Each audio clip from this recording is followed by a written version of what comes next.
Hello, fellow nerds!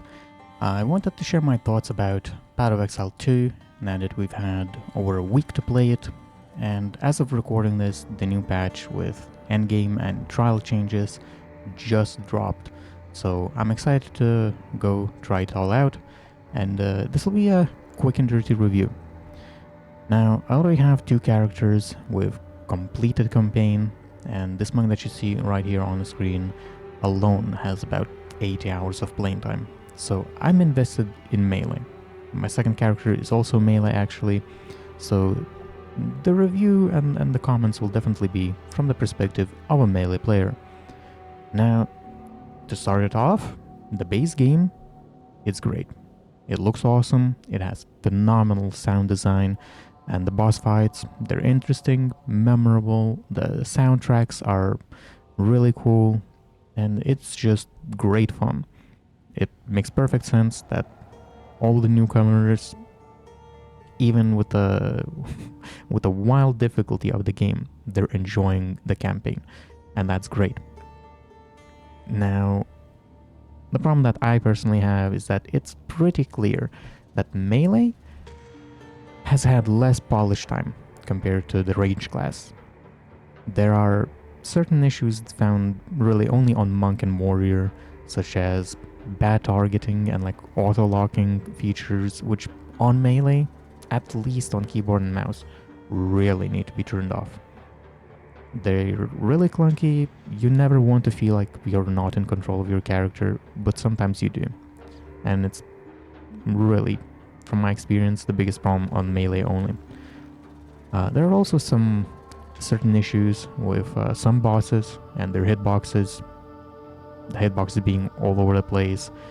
When you're trying to fight them in melee, especially, it's especially noticeable because melee will only target a part that has targetable hitbox, and sometimes it doesn't necessarily make sense, like the Colossus fight.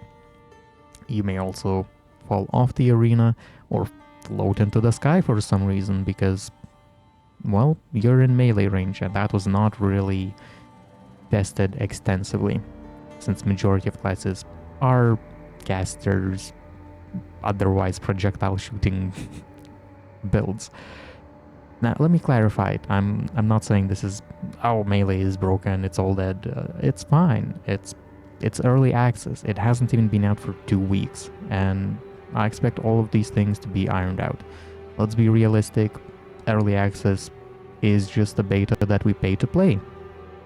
Simple as that. Temper your expectations.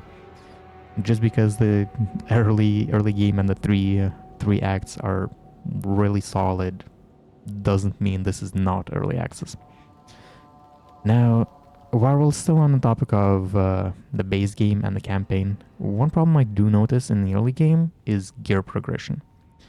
Now, all of our crafting methods are actually just different flavors of gambling. The only real control here that we have is sockets and the runes. But even the rune system is flawed. I feel like it has the flaw of not allowing us to remove said runes or override them. If we want to keep them as consumable items, that's fine, but let us delete them, because we were told we would not have the problem of PoE1 where, oh, you find an item, but now you have to go through the hassle of linking it, getting the socket colors and all of that. But now it's kind of the same. I find a cool item that's somewhat of an upgrade. It has great resistances, but let's say the resistance is, I don't know, it's fire and lightning, but I'm replacing the armor piece that gave me all my cold resistance. So all of a sudden I lose my cold resistance, I'm wasting it, so I'm overcapped on other resistances, and I have no real means to fix it, which I otherwise could. If I could just override these runes. Maybe I already have a lot of fire resistance runes. Well, now my item gives fire resistance, so I'll just replace the runes with cold or defenses or whatever else. But since I cannot do that, now I'm actually looking not just for one item upgrade, I'm looking for a full gear set before I'm actually able to do the upgrade. Another problem that kind of ties into this is the crafting. We can't really call it crafting because all of this, all the currency we have for crafting, it's just different flavors of gambling. It's all RNG. Same as with the essences. Essences, sure, they give you one guaranteed modifier, and that's good, but that's not the solution. When essences are actually rare, they still may not give you a high enough tier modifier, so it's still a lot of gambling for a game where you really need good gear. The gear really seems to be the benchmark. And especially in the early game, when you don't have so much currency, you don't have so many of these artificer's orbs, maybe even if you find a good gear piece, you can't necessarily equip it, even if it doesn't break your... even if it wouldn't break your resistances. Maybe you do need those 2 sockets for certain resistance on a body armor, but you cannot do it because you didn't get enough artificer's orbs. Like, even now, I only have 20, and well, I haven't upgraded my gear in a while, which is why I've collected so many, but otherwise I would be really running out of them pretty quickly. So it really feels like the game presents you with problems to solve, be it damage, resistances, etc. But they only give you... the only tool given to solve it is based on pure chance. Now, some people may like it, some may not. I'm definitely in the camp of being somewhat frustrated, especially since I do not wish to engage in trade. Trade kind of trivializes gear, and the gear progression, it does not feel like I made the progress, because I just traded with someone and oh, now I'm multiple times stronger, but I didn't even play the game. It does not feel fun. Like, my build feels more fun afterwards, but the means to getting to the fun is not fun. And I would love for the progress of acquiring gear to be fun. Honestly, SSF in Path of Exile 1 feels great because sure, you cannot trade, but all the items that you acquire or all the items that you need, you're able to craft them one way or the other as long as you have at least basic understanding of what you're doing. Here, we simply don't have the tools to do anything about it. It's all just put on a currency and pray. And if you're lucky, you have solved the problem. And if you're not lucky, find another item and try again. Basically, just gambling. I'm not a fan, and I don't wish to trade, but I might have to do trading sometime soon. Now, speaking of trade, most new players don't even know that's a thing, because we don't have auction house or any other implementation of trade in-game. Well, aside from... oh my, who... do we not have Alva in... Yes. Oh wait, I forgot. Hello.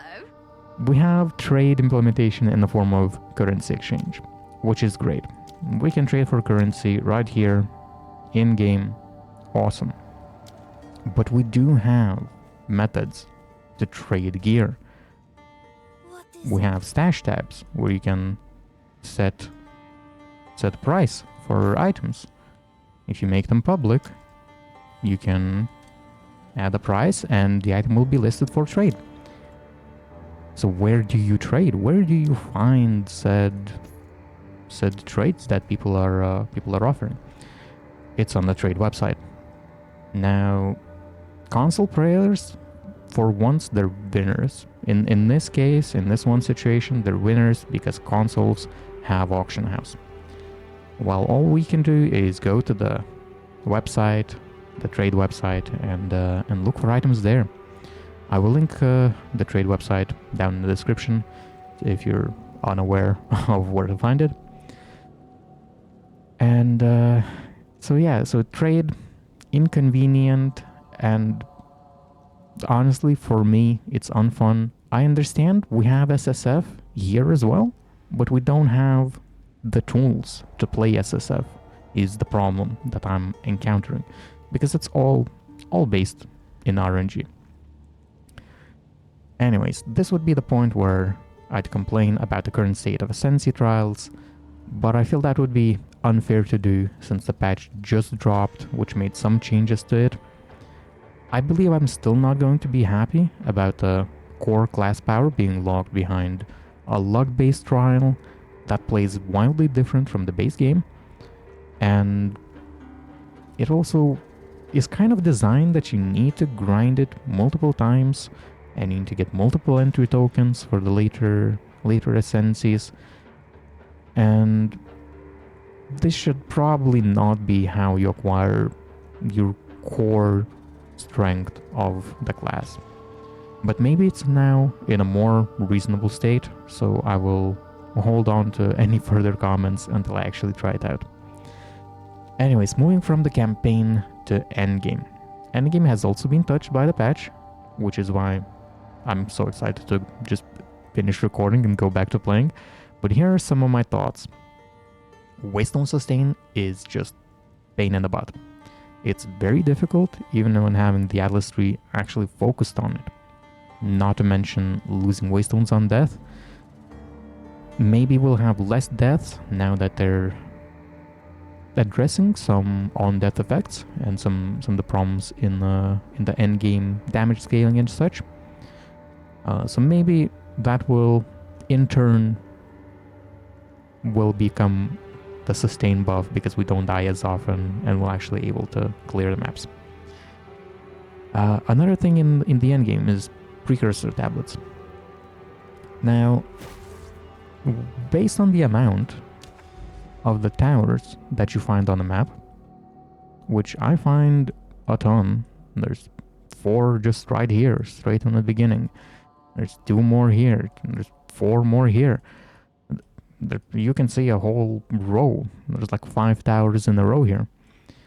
There's plenty of towers, but there's not many tablets. I currently have 2 in my inventory, and I haven't used them because they barely drop. And also I don't really want to do rituals. That's the tablets I got. Ritual is a bit hard for my build, but that's besides the point. The problem is they're very rare. I'm only finding a couple once over, I don't know, 15 maps, 1 or 2. That doesn't feel like the amount you would expect when seeing this many towers. I have all the towers and I can't use them. And worse yet, there's no way to know which tower you have already used. All these towers look the same. These 2 have been used. I am clicking. I'm unable to open any UI. There's no indication that they have been used and that they're locked. But this one and this one, they're right there. And honestly, the area and like the exploration, it's huge. I've used this one. I would never know that unless I go around clicking on them. And we really need some kind of UI indicator. Something needs to change on towers that have been used. Maybe dim this top bit of the tower or something, and the glowing ones will be that are ready to be used. I don't know. Something needs to be added there, because finding the towers that you have not used would be really pain in the ass, but I don't have tablets, so it's kind of a problem that's going to come out once we get better drops for said tablets. Now, it's not just maps and tablets that we need to care about. There's also pinnacle bosses. Now, I definitely have not encountered pinnacle bosses yet. As you can see, I'm only doing like tier 9 plus maps. I've done some tier 10 and 12s. So pinnacle bosses, I'm definitely not there yet. I've been stuck on my current gear for 10 levels, but we've already talked about the gear progression and the frustrations there. But farming the maps themselves is also somewhat frustrating. Having the requirement to kill all 100% of rares is a little ridiculous. When the maps are literally mazes, oftentimes, well, sometimes mazes are actually better. Some maps are linear with only a couple of branching paths. And if you, God forbid, miss one rare somewhere in the beginning, just stashed away in a corner, now you have to backtrack all the way back. And it can actually take a few minutes because movement skills don't really exist. And getting all the rares is frustrating. Maybe we could have the requirement to be 90% of rares. Maybe let me miss one. Some rares have mods that are just gross. Gross mods. I'm melee. Mana siphoning circle thing on a rare is... oh, it's so horrible. Because guess what? I have to be in the circle to try and kill it. But then I run out of mana and I cannot do damage. So some rares I would love to skip and just kill every other one besides the one that's like really giving me the trouble. So maybe this is something that could be taken a look at and considered. Now, overall, endgame balance feels weird. Maybe it's just my build, but it feels like even map bosses, like the bosses that are the additional content, the actual bosses from campaign, they still die in just a couple of seconds, sometimes in less than a second. Same as rares, or even some blue packs are actually stronger than said bosses. There's no real need to interact with the boss mechanics, since really you're either one shot by said mechanics, or you have killed the boss already. And this ends up feeling so much more like PoE1 than PoE2. Like only the campaign, and only the early campaign, actually requires you to methodically play the game and think about your positioning. And honestly, mob packs almost always are more difficult than the boss fights. Getting through the map and the packs is more annoying and more difficult than fighting the boss. And then the boss is not even a fight. The boss will either one-shot you because you stood in the wrong place, or you have already killed it because they die very quickly. I feel like boss damage could be lowered, but their tankiness could go way up high, so that we can actually have 10-15 second fight. I don't believe I have a good build. I really don't. I'm playing Flicker Strike for fuck's sake. There's no way it's not a meme. It's a meme build, but I still erase things in tier 10 maps unless I get erased. But that's the meme. If I die, I die. But I don't think I've gone that deep into the damage of things. I do have quite a lot of defenses. I'm still missing resistances, but that's a problem of the gear progression, and we already covered that. Anyways, to finish things off, let's talk about uniques. Now, you've all encountered a few, and they look cool. They just look cool. And that's awesome. But the problem is, most of them are actually not good items. Their stats, bad. They're just garbage stats. And that's fine. I understand. We can't have every unique be a chase item. Only a fraction of uniques will be usable in the endgame. And even smaller fraction of those will be the actual chase items. But really, like, it feels like wasted excitement when you pick up a unique. Oh, it dropped. It's unique. What is it? And then you look at it and it's, oh, I could have used it at level 1 if I had it, but I'm level 50 and I don't want this, so it goes into my stash. And that's really sad because they're cool. And they also have not just the item design here, but they do My have... strength is not sufficient. Oh, I cannot put this one on. Let's put this one on. But they have cool models. They look cool. Your character looks awesome. And you can pick from so many uniques. Except you cannot, because we don't have a way to take their skin and put it on our gear. We don't have vanity slots to put on the unique without its actual stats. So we're stuck with just collecting uniques for no reason and not having them on our character. If we had the transmogs or vanity slots, I guarantee you every single garbage unique would all of a sudden become almost a chase item. Everyone would be excited. At least, okay, I will not speak for everyone, at least me, I would be excited for every single unique. I still am because I don't recognize them. They look different, they have different names. So I'm excited until I read the stats, and then I'm not excited.